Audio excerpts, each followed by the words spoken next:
자, 기도하겠습니다. 하나님 아버지 감사합니다. 하이델베르크 요리문답으로 모였습니다.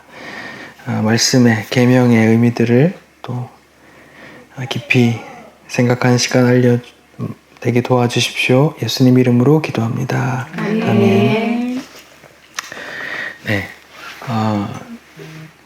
지금 하이델베르크 요리문답 세 번째 감사하는 생활에 대해서 하는 부분인데, 여기는 이제 10계명하고 또 주기도문이 나와 있는데, 지금 10계명의 마지막 이제 10번째 계명에 대해서 관한 규정입니다. 제가 13문부터 15문까지인데 제가 문제를 읽을 테니까 답을 좀 읽어주세요. 자, 제10계명 탐심에서 하나님께서 원하시는 것은 무엇입니까? 하나님의 계명 어느 하나라도 어긋나는 지극히 작은 욕망이나 생각을 조금도 마음에 품지 않는 것이고, 언제든지 우리 마음을 다하여 모든 죄를 미워하고 모든 의를 좋아하는 것입니다. 네, 114문. 그런데 하나님께 돌아온 사람이 이 계명들을 완전히 지킬 수 있습니까? 아닙니다. 가장 거룩한 사람이라도 이 세상에 살 동안에는 이러한 순종을 겨우 시작했을 뿐입니다. 그러나 그들은 굳은 결심으로 하나님의 일부 계명만이 아니라 모든 계명에 따라 살기 시작합니다. 115문. 이 세상에서는 아무도 10계명을 완전히 지킬 수 없는데 하나님께서는 왜 그렇게 엄격히 10계명을 설교하십니까?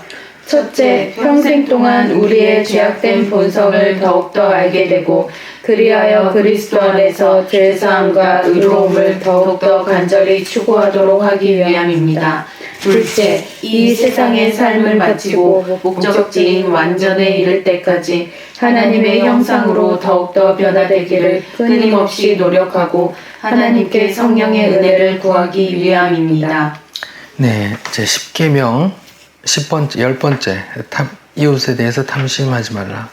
출애굽기 말씀으로는 내 이웃의 집을 탐내지 말라. 내 이웃의 아내나 그의 남종이나 여종이나 소나 낙이나 무릇 내 이웃의 소유를 탐내지 말라라는 규정이죠.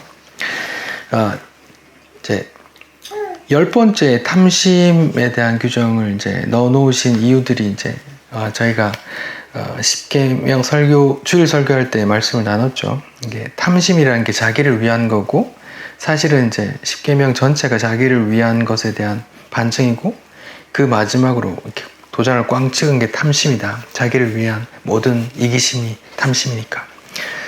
사실은 이제 1계명부터 이제 너희를 위해 우상을 만들지 마라, 나 외 다른 신을 섬기지 마라, 그 모든 것들도 다 이제 탐심에서 비롯된 것들이라는 거죠. 10번째 계명의 탐심이라는 게 되게 의미가 있는 게, 아무도 못 빠져나가도록 하는 겁니다. 살인하지 말라, 간음하지 말라. 예수님이 설명하기 전까지 다른 사람들은 다 이제 내가 지킬 수 있어, 이렇게 해왔는데, 이제 10번째 계명에서는 사실은 아무도 빠져나갈 수가 없단 말이죠. 마음이 수시로 보이는 게 다 탐심으로 드러나니까, 갖고 싶다, 하고 싶다, 갖고 싶다 하는 게 다 탐심이니까. 근데 이제 계명에서 말씀드렸지만은, 교회에서 탐심 때문에 이렇게 처벌하는 사람 못 봤잖아요. 예를 들어서 7계명을 범해서 사람들이 이 사람 목사하면 안 됩니다, 이 사람 집사 면직합니다, 이렇게 이렇게 처벌하는 건 봤어도, 탐심 어겼습니다, 제 10번째 계명을 어겼습니다, 당신은 목사를 파면, 이런 거 없잖아요. 근데 왜 그렇게 둬요? 그러니까 이제 인간의 모임 속에서 이제 그게 더 중요하게 좀 이렇게 지켜져야 되지 않나, 그런 마음에서 하겠지만, 분명한 건 계명에서 이제 7계명이나 5계명이나 죽이지 말라, 살인하지 말라, 도둑질하지 말라, 이런 계명과 동등한 계명으로서 탐심이 있다는 걸 이제 사람들은 망각하죠. 왜 그럴까요? 이제 세상 마음이 이렇게, 세상에 공유되는 그런 마음이 교회에도 들어왔기 때문에. 세상에 공유되는 마음이 뭔데요? 탐심을 죄라고 여기지 않죠. 세상은 탐심을 어떻게 인식하죠? 자기 발전을 위한 도구, 동기부여로 생각해요. 그리고 권장해요. 뭐 앞으로 몇 년 안에 어떤 것들을 뭐 이루고 어떤 것 어떻게 발전시켜 나가야지 하는 그런 뭐 좋은 말로 뭐 꿈, 계획, 비전 뭐 이렇게 이제 다른 용어를 쓰죠. 탐심이라는 용어를 안 씁니다. 발전 계획이란 거 쓰죠. 나는 이제 지금 제주도 내려와서 10년 안에 내가 성도들을 모으고 단독 교회 건물을 만들어야지 하는 내 속에 어떤 비전이라고 말하지 탐심이라고 말하지 않는다고요. 기존 교회 건물이 있습니다. 내가 10년 안에 우리 교육관을 새로 세워서 아이들 교육을 위한 비전 센터 건립이라고 말하지 이렇게 탐심의 건물이라고 말하지 않잖아요. 네, 그렇게 되는 것 같아요. 근데 성경은 분명히 이제 10번째 계명으로 탐심을 말하고 있어요. 이게 세상과 다른 거죠. 그러니까 세상과 다르다는 걸 이 10번째 계명으로 알 수 있어요. 세상은 탐심을 발전의 동기라고 생각하고 긍정으로 다른 말을 쓰면서 계속 긍정하고 부추기고 응원해줘요. 그래야 발전이 있으니까. 세상적으로는 좋은 거잖아요. 계획을 잡고 이렇게 해보자. 그 다음 내가 지금 뭐 모닝을 타는데 그 다음엔 뭐 아반떼를 타고 그 다음 소나타를 타고 그 다음 그랜저를 타고 그 다음 제네시스 G90을 타보자 이런 발전 계획이라고 하는데 이제 성경은 탐심이라고 한단 말이죠. 그러니까 세상과 다른 개념이란 말입니다. 그전에는 세상과 뭐 공유되는 똑같은 거 아니야? 뭐 살인하지 말라 세상도 다 그런 거고 가난하지 말라 도둑질하지 말라 세상하고 똑같은 거 아니야? 이렇게 말하는데 아닙니다. 그것도 다른 의미인 거예요. 하나님 나라 백성은 이 정도는 돼야지 하면서 주신 거기 때문에 세상 백성은 똑같은 그런 계명을 준 게 아니라는 게 이제 10번째 계명에서 드러나는 겁니다. 그러니까 하나님이 주신 10계명 모두 다 이 세상과는 맞지 않는 거예요. 이 세상과 맞지 않는 거죠. 세상에는 뭐 사실은 간음이나 이런 것도 다 우리나라에 허용되잖아요. 법으로 처벌도 안 되고 다 뭐 돈 있고 재력 있으면 그렇게 뭐 그게 좀 어때? 뭐 이렇게 되고 미국에는 그런 문화가 있대요. 그게 뭐 어떤 문화냐? 내가 대학생인데 몸매가 좀 예쁘다. 좋은 남자든 여자든 나한테 서포트 해주는 그런 사람. 허니 데디라고 스폰서 해서 이제 가끔 좀 놀아주고 같이 좀 시간 좀 차 같이 마셔주고 이제 하는데 근데 그게 뭐 문제야? 뭐 나한테 이렇게 시간을 내가 이렇게 좀 대우해주고 이렇게 나한테 뭐 도와준다는 게 무슨 문제야 하면서 이제 그 한 명 있다가 없어졌고 뭐 바꿨다고 허니 데디를 바꿨다고도 얘기하고 뭐 서스럼없이 얘기하는 거야. 세상은 그런 거죠. 뭐 사실 뭐 우리나라의 드라마 영화에도 많이 나오지만 의사들 뭐 다 그런 이제 여자친구 뭐 다른 그런 관계들 많이 있고 다 통용되고 뭐 그럴 것처럼 돈 있고 권력 있으면 다 그런 게 용인되고 하잖아요. 근데 이제 다른 겁니다. 하나님의 백성에게 주신 계명이란 말이죠. 세상과 다른 거란 말입니다. 그러니까 하나님께서 주신 이 10계명은 다 지킬 수 있으니 해보라가 아니라 너희는 다 이제 이 율법 아래 감옥에 갇혔어라는 말씀으로 주시는 겁니다. 율법의 감옥에 모두 다 갇혔어요. 빠져나갈 수 있는 사람이 없습니다. 자, 그럼 114문의 이제 질문이 뭐냐면, 그럼 하나님 믿는다는 사람들이 이 계명을 완전히 지킬 수 있습니까? 라는 질문인데, 여기서 분명히 인정해요. 아닙니다라고 인정합니다. 하이델베르크 요리문답이 약 500년 전에 쓰여졌는데, 되게 율법적으로 쓰여졌다고 이제 우리가 생각하고 있었잖아요. 근데 분명히 인식한단 말입니다. 뭐라고요? 이거 다 지킬 수 없습니다. 아니 요즘 사람들도 다 10계명 다 지킬 수 있는 거 아니야? 라고 생각하는데 하이델베르크 500년 전에 쓰여진 이 문구도 10계명을 다 지킬 수 없습니다라고 분명히 인정한다고요. 아무리 거룩한 사람이라도 이제 겨우 시작할 뿐입니다. 이렇게 표현한다고요. 아무리 거룩한 사람이라도 이제 말씀에 따라봐야지 하고 시작할 뿐입니다. 이렇게 말한다.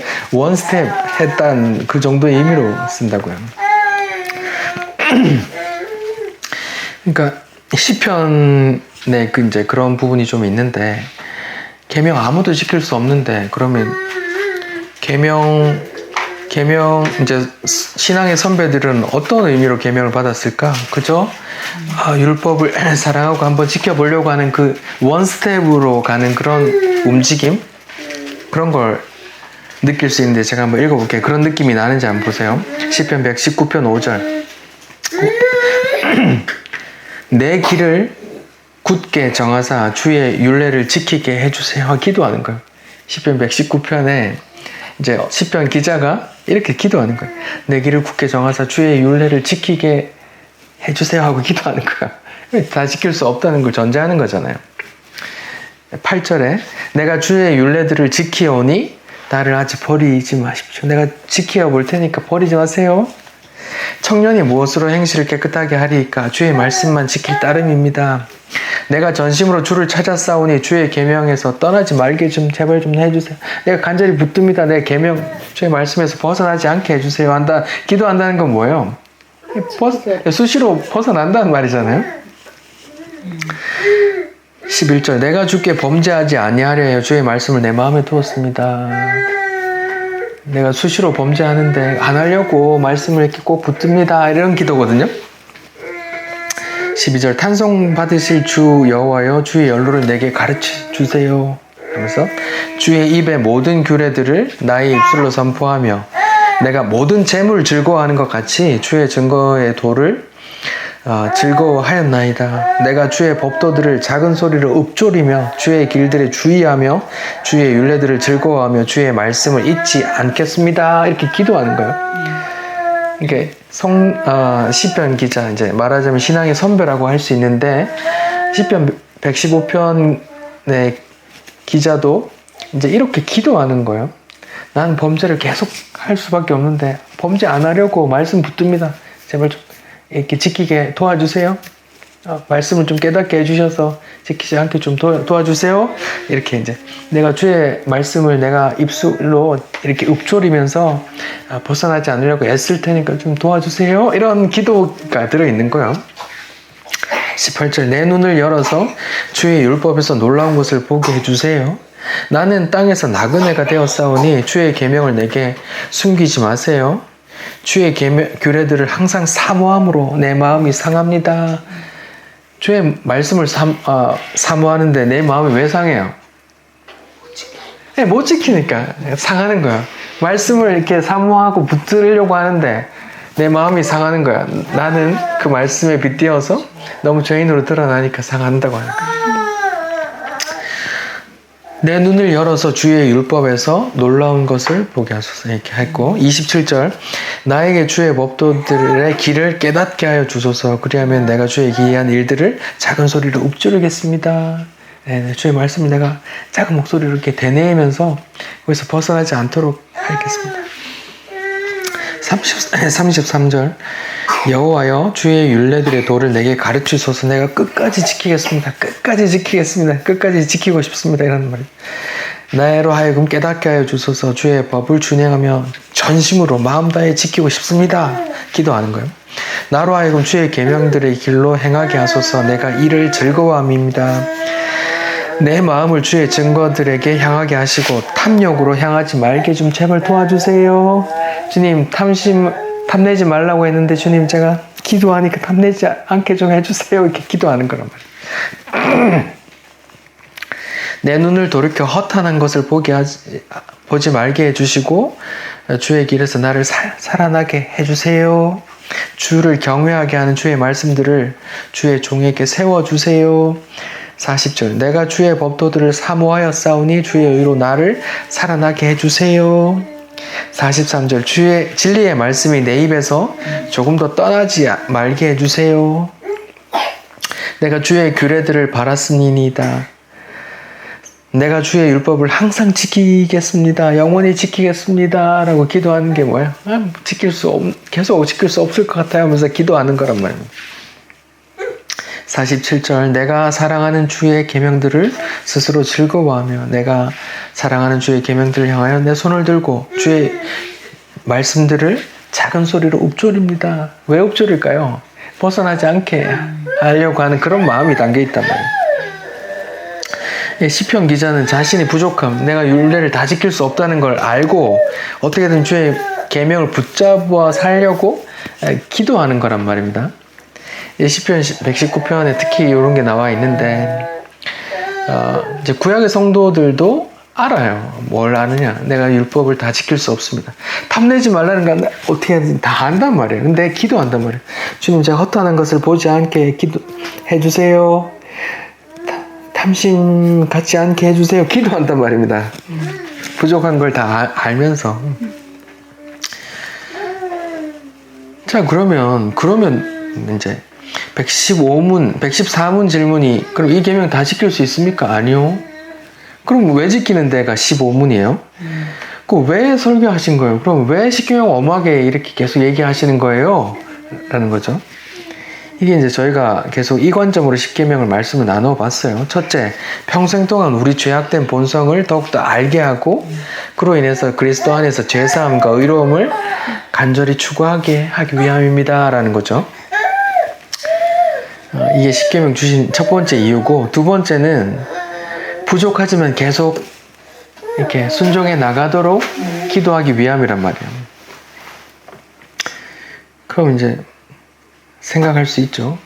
이거 지금 또 이 양반 또 율법적으로 얘기하네. 이렇게 생각할 수 있잖아요. 자, 제가 지금부터 율법과 은혜 사이에서 어떤 그런 순종의 그런 이야기를 좀 할 텐데 헷갈림 없이 좀 잘 들어주세요. 저는 지금 율법주의를 얘기하는 게 아니에요.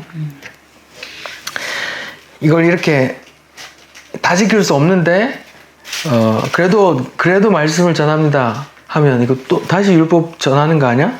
더 열심히 해야지 이렇게 전하는 거 아니야? 라고 생각할 수 있는데 제가 드린 말씀은 그게 아니에요.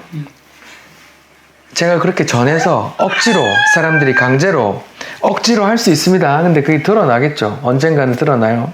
그리고 죽을 때까지 그걸 자기가 억지로 지켰다고 칩시다. 근데 하나님은 그걸 알까요? 모를까요?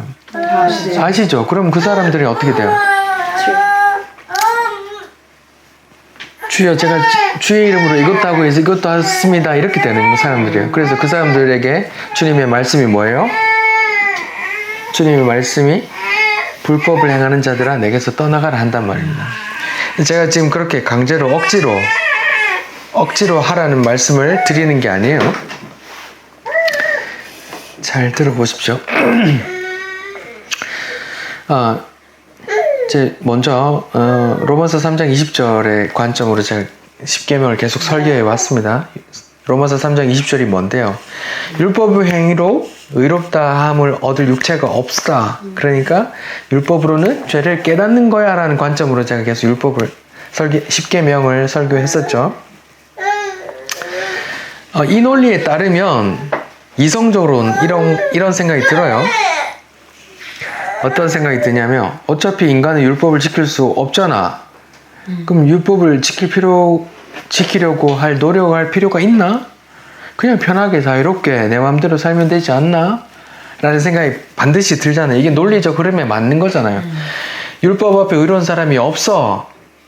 율법은 죄를 깨달을 뿐이야 라는 논리 흐름상으로는 당연히 이렇게 든다고요. 그럼 율법 앞에 의로운 사람 없고 내가 누구도 율법을 다 지킬 수 없으면 그렇게 애쓸 필요가 뭐 있어? 그냥 편하게 살지 뭐. 우리 죄인인 거 다 아는데. 이렇게 흘러간단 말이에요. 그런데 이게 이성적으로 생각한 타당한 결론이에요. 근데 성경은 그 이성의 범주를 넘어서요. 뭐라고 말해요? 로마서 6장 2절에 그럴 수 없는 이라고 말한다고요. 논리적 그러면은 그게 맞는데 왜 그럴 수 없다라고 말할까요? 바로 성령의 존재가, 성령의 일하심이 있기 때문입니다. 성령의 일하심 때문에 그래요. 성령의 일하심 밖에 있는 사람들은 이걸 모르기 때문에 당연히 그렇게 논리적으로 따라가는 게 맞아요.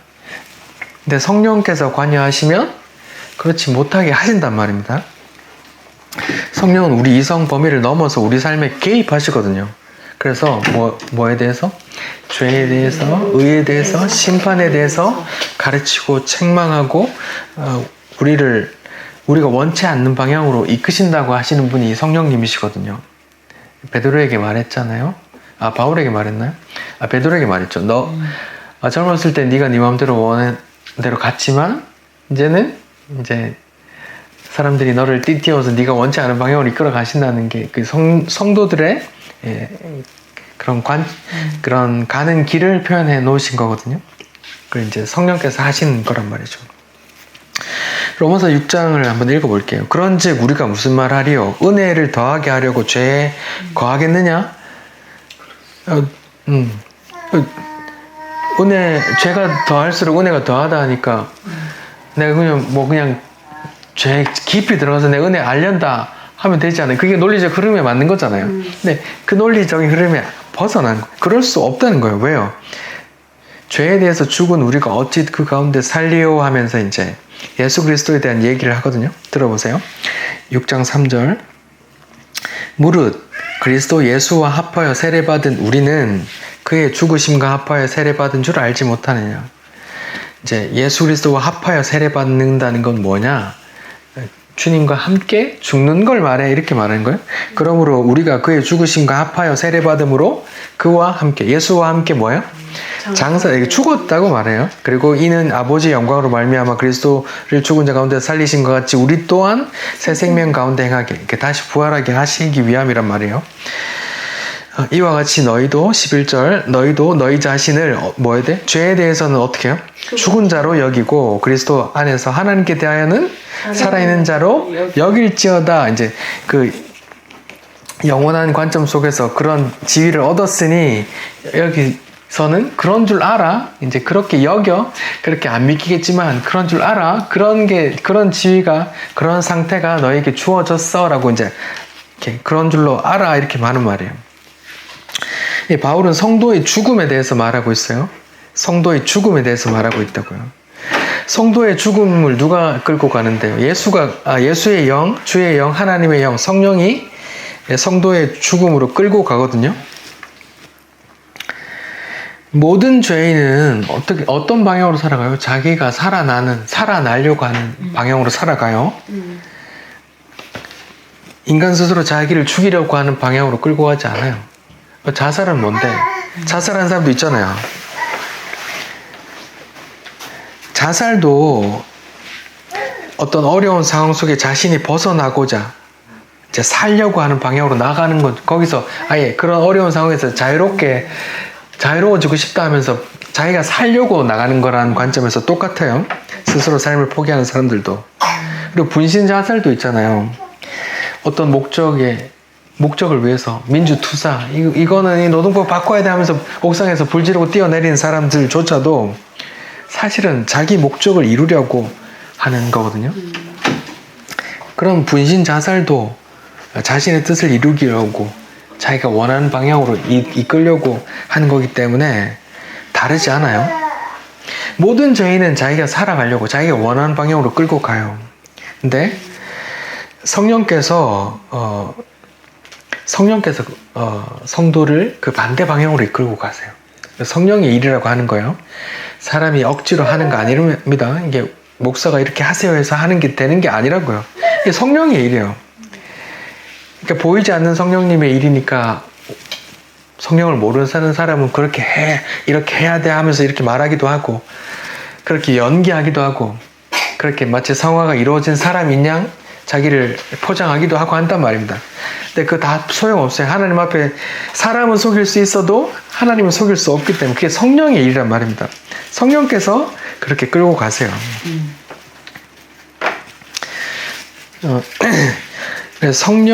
그러나 성령께서 성도의 육적인 자아를 예수님의 십자가로 함께 계속 이끌어 가요.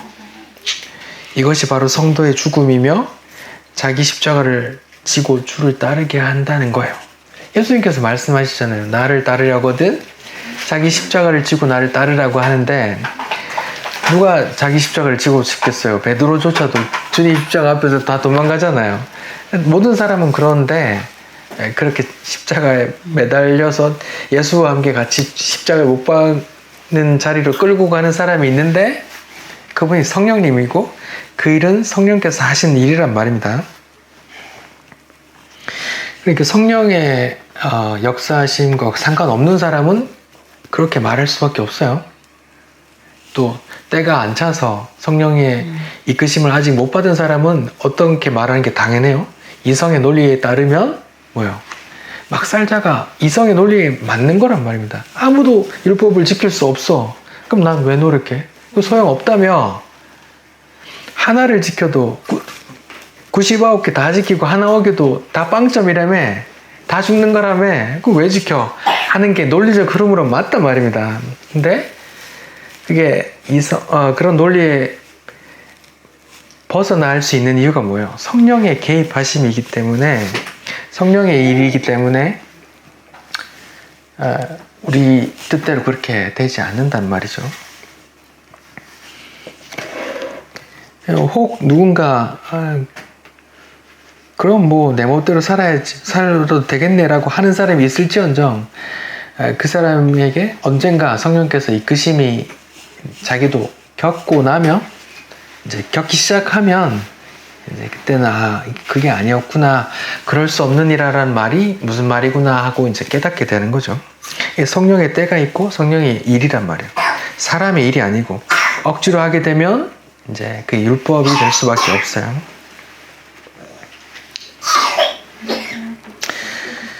이제 성령이 이끄심이 있다고 해도 몸을 입고 있는 한 성도는 이제 심한 갈등을 겪게 돼요. 내적인 갈등을 겪는다고요. 하나님 말씀 안에서 끊임없이 자기 자신이 말씀과 동떨어진 죄인으로 드러나거든요. 자신에게는 하나님의 받으실 만한 의가 없다는 것을 때문에 애통하게 돼요. 나 어쩌지? 말씀하고 너무 관계 먼 것 같은데? 라고 애통한단 말이에요. 그런 상태를 바울은 뭐라고 말해요? 사망의 몸에서 누가 날 건져내랴 이렇게 말한다고요. 그리고 자신은 죄인 중에 괴수라고 바울이 말하잖아요. 바울이 성경에 신약 성경의 절반 이상 쓴 사람이잖아요. 바울보다 거룩한 사람이 어디 있어요, 말하자면. 근데 자기를 뭐라고 말해요? 죄인 중에 괴수. 요즘 많이 쓰였던 말이 수괴라는 말 쓰잖아요. 같은 말이거든요. 이렇게 내가 죄인 중에 대빵 죄인이야 뭐 이런 말이에요, 말하자면. 근데 제일 거룩하다고 하는 바울이 왜 그런 말을 썼을까요? 그것도 디모데전서는 자기가 죽을 시점이 가까웠을 때 쓴 책이거든요. 제일 거룩하면 더 거룩하면 거룩해졌지 왜 그때 그런 말이에요? 말씀을 알아갈수록 더 자기 죄인됨을 더 안단 말입니다. 그리고 바울이 또 뭐라고 말하냐? 나는 날마다 죽노라 하고 고린도전서에 말한단 말이에요. 왜 그런 게 말해요? 왜 그렇게 말해요? 그런 갈등, 몸을 입고 있는 한 그런 갈등 속에, 이 사망의 몸 속에 또 두 가지 법이 충돌하는 속에서 난 날마다 죽노라는 말이 뭐예요? 날마다 그 말씀에 이끌려서, 성령에 이끌려서 이렇게 죄인됨의 자리로 끌려가 주의 은혜를 맛본다 이런 말이거든요. 주의 은혜 없이는 안 되네. 내가 일평생 이렇게 말씀 전한다고 전하는데도 나는 죄인 중에 괴수네. 난 진짜 날마다 예수 십자가 앞에 나가서 죽고 또 주와 함께 살아날 수밖에 없네. 이런 걸 이제 계속 깨닫게 된단 말이에요. 이런 상태를 예수님은 또 이렇게 표현해요. 산상수훈 8복에서 뭐라고 말해? 의에 줄이고 목마른 자는 복이 있나니 이렇게 말한다고요. 의에 줄이고 목마른 자라고 또 하고 심령이 가난한 자라고 또 말하고 막 그렇게 말한다고요. 그런 게 성도의 상태란 말입니다. 말씀과 이 죄인된 몸 속에서 그 괴리감, 또 어떤 데는 성령의 이끌림 받는 것 같기도 하고 어떤 데는 죄인의 괴수 같기도 하고 말이에요. 그런 상태란 말입니다. 그러니까 114문의 대답처럼 115문의 대답처럼 십계명은 그렇게 주어졌어요. 첫째로 우리의 죄인됨과 주의 은혜를 소망하게 만들어요. 율법은 죄를 깨닫고 주의 은혜를 이끌어 준단 말입니다. 두 번째는 그런 주님 뵙는 날에 완전해질 그 상태까지 성령의 이끌림 속에 성령의 이끌림 가운데 순종하게 되는 걸 경험하게 된단 말이에요. 어떤 사람은 이제 반문할지 몰라요. 어떤 반문을 하냐? 예수님께서 2000년 전에 우리를 위해 십자가에서 죽으셨잖아. 그거 믿으면 우리 구원에 관한 문제 끝난 거 아니야? 이렇게 이제 뭐 표면적으로 구원파 교리 같은데 그렇게 이제 반문할 수도 있잖아요. 아니에요. 아니에요. 성도의 구원은 예수 믿는 순간 이렇게 끝나버린 게 아니에요. 육체를 벗고 주님 뵙는 순간까지 계속 이어져요. 그게 무슨 일이에요? 하나님 나라 백성 만들기 프로젝트거든요.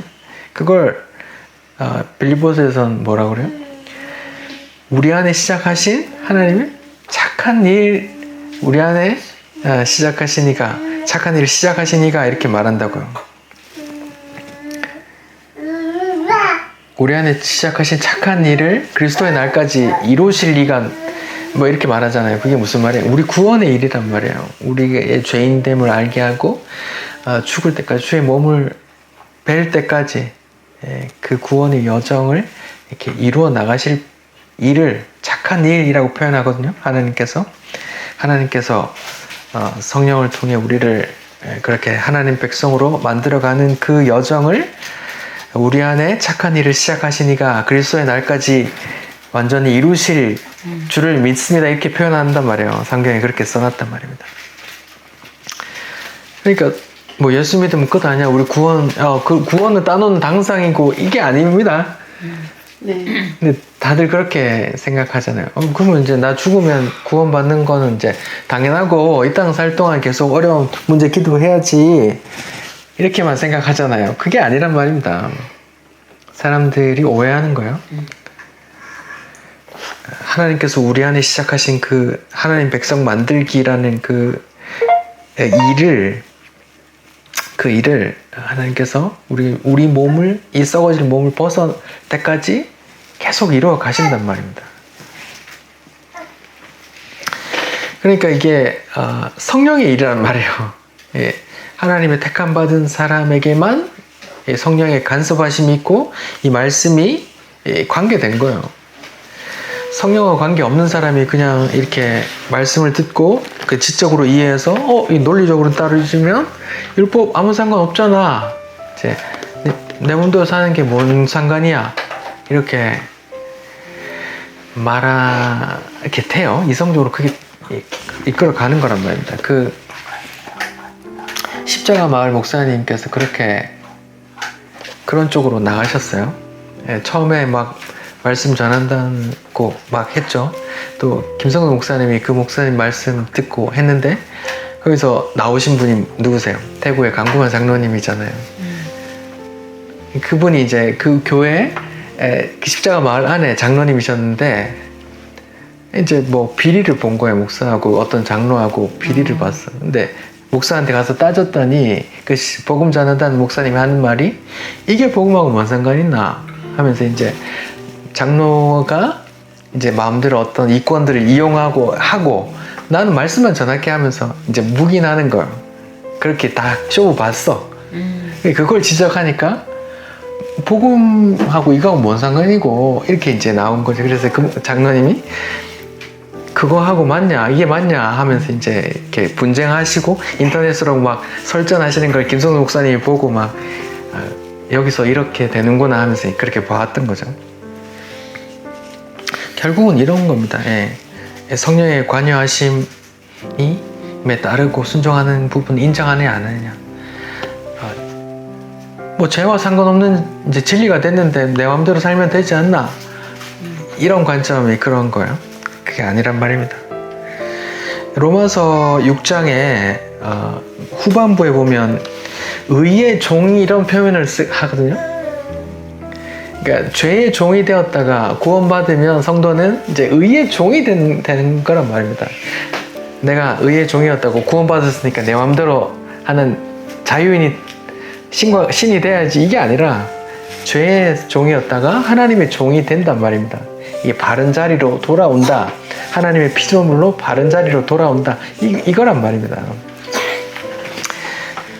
이거에 대해서 잘 모르시겠으면 로마서 6장을 잘 묵상을 해보시기 바랍니다. 그러니까 성도 구원은 예수 믿는 순간 끝이 아니에요. 우리 죽을 때까지 그 구원의 여정을 이루어가고 그 가운데서 내 죄인됨이 계속 더 깊어지고, 그래서 죄인이 괴수다는 말이 나오고 이 사망의 몸이라는 말이 나오고 날마다 예수 앞에서 십자가 앞에서 죽습니다라는 말이 나오는 거란 말입니다. 그래서 찬송도 예수 그 귀한 거 내가 더 이제 할머니 할아버지가 될 때 그 예수 은혜 예수 피가 더 크게 느껴지는 게 바로 그런 여정이란 말이죠. 그러니까 끝난 게 아니라 우리가 몸을 벗어날 때까지 계속된다, 이런 주에 바울의 말씀을 좀 볼게요. 빌립보서 3장입니다. 12절. 내가 이미 얻었다 함도 아니고 온전히 이루었다 함도 아니라고 하는데 다 이루었대 사람들. 바울이 아니라 하는데 네, 아니에요. 오직 내가 그리스도 예수께 잡힌 바 된 그것을 계속 잡으려고 달려갑니다. 형제들아, 내가 아직 잡은 줄로 여기지 아니하고 오직 한 일을 뒤에 있는 것을 잊어버리고 앞에 있는 것을 잡으려고 표대를 향하여. 표대가 뭔데요? 예수 그리스도에 대한으로 인한 구원 말이에요. 그 구원이라는 영생 표대를 향하여 예수 안에서 하나님이 위에서 부르심의 상을 위해 간다. 이 상이 사람들이 기대하는 그 상 아닙니다. 구원, 영생, 그 상이란 말입니다. 20절. 그러나 우리 시민권은 하늘에 있는지라 거기로부터 구원하는 자 곧 주 예수 그리스도를 기다립니다. 언제까지? 죽을 때까지 예수를 기다립니다. 왜요? 그는 만물을 자기에게 복종하실 수 있는 자의 역사로 우리 낮은 몸을 자기 영광의 형체와 같이 변하게 하실 거거든요. 우리 이 길떨어지는 이 몸뚱아리조차도 바꾸어 가실 거기 때문에 이 몸을 벗고 주께서 주시는 그 몸을 입을 때까지 우리는 뭐 한다는 거예요? 예수를 기다린단 말이에요. 그 소망은 끝이 없어요. 그러니까 예수 믿는 순간에 이제 따놓은 당상이고 이제 그 다음 뭐지? 기도해서 얻어야지, 이게 아니란 말입니다. 또 율법의 논리상으로 율법 앞에 의로운 사람 없고 다 이룰 수 없는데 그런 말씀이 뭐 필요해? 이제 진리가 됐으면 이제 진리 안에서 자유하고 내 멋대로 살아야지가 아니라 로마서 6장에 보면 죄의 종에서 자유케 되어 다시 의의 종이 된다고 말하는 거예요. 성령께서 이제 피조물의 자리로, 원래 자리로 이제 되돌리는 그 일을 계속 언제까지? 죽을 때까지 하신단 말입니다. 우리는 그런 구원의 여정까지, 죽을 때까지 그 구원의 여정에 있단 말입니다. 저는 알고 있어요. 제가 말씀 전한다고 해서 어떤 분들이 많이 깨어나고 이렇게 기대를 안 해요. 이게 또 성장의 일이기 때문에 들으실 분이 들을 거라고 저는 생각을 합니다. 기도하겠습니다. 하나님, 율법 앞에 의로운 자가 없는데 어떻게 또 왜 계명을 이렇게 말씀을 하십니까?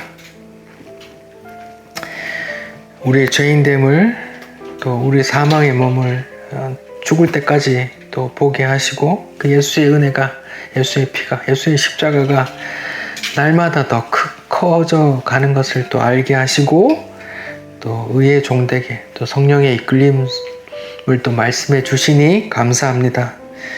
주님, 두렵고 떨림으로 시편 기자와 같이 기도드립니다. 우리가 말씀과 관계없는 자, 성령과 관계없는 자이지 않기를 소망합니다. 그 이끌림 가운데 우리를 인도해 주옵소서. 우리 안에 말씀의 사모함이 가득하게 도와주십시오. 예수님 이름으로 기도드립니다. 아멘.